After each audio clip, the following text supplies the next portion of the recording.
அப்போது இந்த ஜென்மத்தில் நாம் கற்றுக்கொள்ள வேண்டிய மாபெரும் பாடம் என்னவென்று கேட்டீர்கள் என்றால் கம்பேஷன் அல்லது கருணை.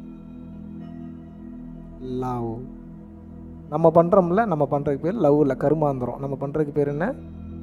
கருமாந்திரம். அதுக்கு பேர்லாம் லவ் கிடையாது. தயவுசெய்து லவ்வை கொச்சப்படுத்தாதீங்க. உங்களுக்கு திருவடிகளை பிடித்து நான் கேட்டுக்கொள்கிறேன். உண்மையான லவ்னா என்ன தெரியுமா உங்களுக்கு?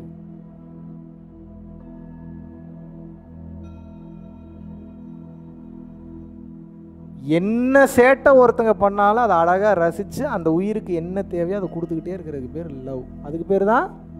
அப்படியா இருக்கீங்க? உங்கள் புருஷன்கிட்ட நீங்கள் அப்படியா இருக்கீங்க? சம்பாதிச்சுட்டு வந்து போடலன்னா புருஷன்ற அந்த டெசிக்னேஷனே தூக்கிடுறீங்க, மதிப்பு மரியாதை கொடுக்கறது இல்லை. லவ்வா அதுக்கு பேர்? அதுக்கு பேர் லவ்வா? நீங்கள் ஒரு ஒப்பந்தத்தில் வந்திருக்கீங்க, எனக்கு சம்பாரித்து போட்டால் நான் குழந்தைய பார்ப்பேன். சம்பாரித்து போடுறது எப்போ கம்மியாக இருக்கோ அப்போ நான் குழந்தைய பார்த்துக்க மாட்டேன், நான் என் வாழ்க்கையை தான் பார்ப்பேன்னு சொல்லி மனம் என்பது வேறு பக்கம் அலைந்து திரிந்து சுற்ற ஆரம்பித்து விடுகிறது. Yes or no? எப்படி அது லவ் ஆகும்? இருக்காங்க, அந்த என்ன பண்ணாலும் ஏற்றுக்கிட்டு வாழக்கூடிய பெண்களும் இருக்காங்க, ஆண்களும் இருக்காங்க. இப்போ கேள்வி என்னென்னா, நான் எக்ஸப்ஷனை பற்றி பேசலை, மெஜாரிட்டியை பற்றி நான் பேசுகிறேன். எப்பயுமே மைனாரிட்டியை பற்றி நான் பேசவே மாட்டேன். ஏன்னா எப்பயுமே இந்த உலகம் தப்புன்னு சொன்னால் சரின்னு சொல்கிறதுக்கு ஒரு சில பேர் இருக்கத்தான் செய்வாங்க. அவங்கள விட்டுருங்க. நம்ம அப்படி இருக்கமா? அவ்வளோதான் கேள்வி. உங்களை நீங்கள் சரிப்படுத்திங்கன்னா நீங்கள் உங்களை தான் பார்க்கணும். அடுத்தவனை பார்த்தீங்கன்னா எப்படி தெரியும்? ஏறாத நிலைமிசை எப்படி சொல்கிறாரு வள்ளலார்? என்ன சொல்கிறாரு? ஏறாத நிலைமிசை என்னை ஏற்றி விட்டது யாதெனில் தயவு தயவு தயவு தயவு சத்தியம் சொல்கின்றேன், பொய் புகழேன், பொய் சொல்லலப்பா, சத்தியம் பண்ணி சொல்றேங்கிறார். யாரு? இந்த மனுஷனே சத்தியம் பண்ணி சொல்ல வைக்கிறீங்க. ஏன்னா நம்ப மாட்டீங்களா? தெரியுது அவருக்கு. சத்தியம் சொல்கின்றேன், நம்புங்க.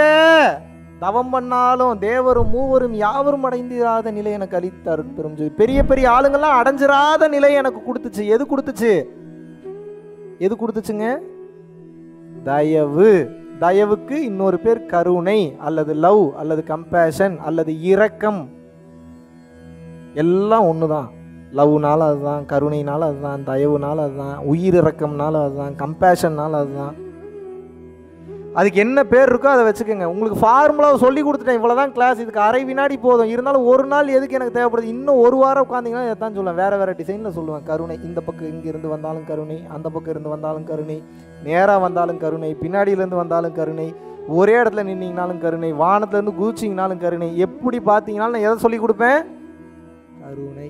கருணை வந்துருச்சுன்னா வாழ்க்கை எப்படி தெரியுமா மாறிடும்? நீங்கள் நினச்சி கூட பார்க்க முடியாத அளவுக்கு மாறிடும் வாழ்க்கை. ஆரம்பத்தில் கஷ்டமாக தான் இருக்கும், பொருள் போகிற மாதிரி இருக்கும், உங்ககிட்ட இருக்கக்கூடிய அருள் போகிற மாதிரி இருக்கும், இருக்கிறதெல்லாம் போகிற மாதிரி இருக்கும். ஆனால் என்னை நம்புங்க, நீங்கள் எதுவும் போகாது.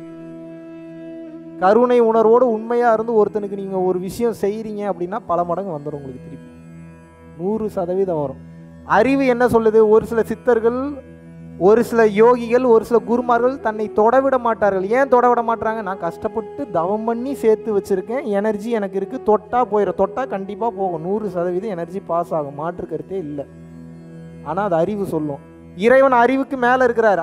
இறைவன் என்ன சொல்கிறார்? பார்க்குறாரு அங்கே நின்று, அருள் நீ ஏற்றி வச்சிருக்கிற பவர், உன்னோட பவர் இருக்கு, நான் ஏற்றுக்கிறேன். நீ தவம் செய்து உன்னோட பவர் ஏற்றி வச்சுக்க, தொட்டா போகும், சரிதான், நான் ஏற்றுக்கொள்கிறேன். ஆனால் இறைவன் என்ன மீன் பண்றாரு? டே, நான் அதுக்கு மேலே இருக்கிறேன், என்னோட ஃபார்முலா என்னன்னு அவர் சொல்றாரு. தொட்டா போகும்ன்றது அறிவு, ஆனால் நான் அறிவல்ல, நான் ஞானம். ஞானமாகிய இறைவன், கருணையாகிய இறைவன் என்ன சொல்றாரு? நீ குடு, நீ தொடு, போனாலும் படார்னு உன்னை நான் ரீஃபில் பண்ணிடுறேங்கிறாரு. எப்படி இருக்கு? தவம் பண்ணால் பவர் வரும், பவர் வந்தால் மனித நிலையிலிருந்து யோக நிலைக்கு போவீங்க, ஆற்றல் வரும், மேஜிக் வேலையெல்லாம் பார்ப்பீங்க. ஆனால் அதெல்லாம் மாயை, சித்து வேலை. அதுக்கு பேர் என்ன?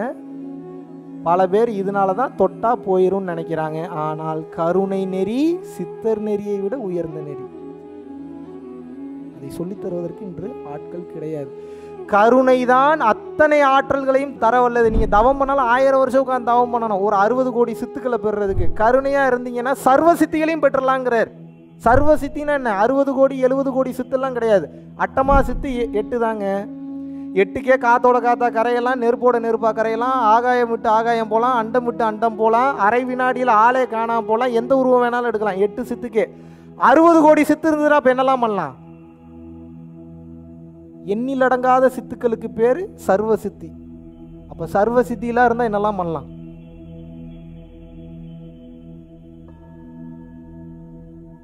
நினச்சி கூட பார்க்க முடியாது. நீங்கள் இதை நான் தரேன்னு கூட சொல்லலை, இதுக்கு ரூட்டை மட்டும்தான் காட்ட முடியும். நம்ம எல்லாரும் அந்த நிலையை அடையணும்னு தான் எனக்கும் ஆசை, வள்ளலாருக்கு ஆசை, காஞ்சி விஸ்வநாதசாமிக்கு ஆசை, இறைவனுக்கு ஆசை. ஆனால் அதுக்குண்டான முயற்சிக்கு தகுந்தாற் போல் உங்களுக்கு சம்பளம் கிடைக்கும். டயர்டே ஆகக்கூடாது. கிடைச்ச வரைக்கும் லாபம்னு போகணும். போயிடலாமா?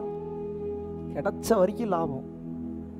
முடிஞ்ச அளவுக்கு மாற்றணும். 5 தொழில் புரியக்கூடிய ஆற்றல் இறை சக்தி கருணையாக இருந்தால் தான் கொடுக்கும். தவம் பண்ணால் கூட கொடுக்காது.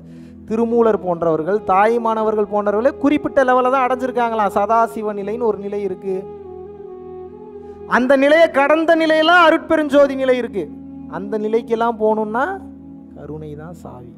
நீங்கள் இப்போதுலேருந்தே கருணையை ப்ராக்டிஸ் பண்ணிட்டீங்கன்னா ஈஸி. மேலே போனீங்கன்னா இப்போதுலேருந்து தவம் மட்டும்தான் முக்கியம், நான் மேஜிக் வேலை மட்டும்தான் முக்கியம்னீங்கன்னா வேலைக்கு ஆகாதாங்க.